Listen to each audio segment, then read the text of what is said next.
Let's make an easy pyramid, one that is using bevel again. So what we're going to do is actually scale on the Z by 0.5, and then we will hit Control and A to apply rotations and scale.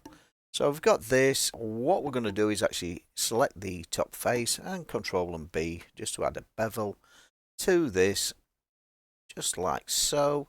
And we'll just do it until we've got like a point there. So what we can do now is add different segments, and as you can see that makes that kind of shape.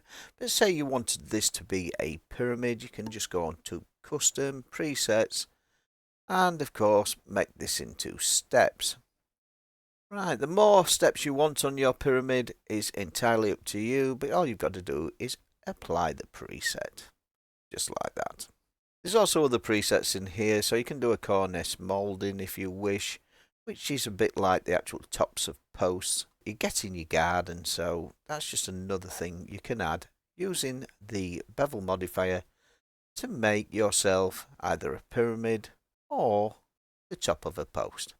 Hope you enjoyed this tutorial. This is a quick and easy tutorial just showing you how you can use the bevel modifier to make steps or a pyramid in Blender.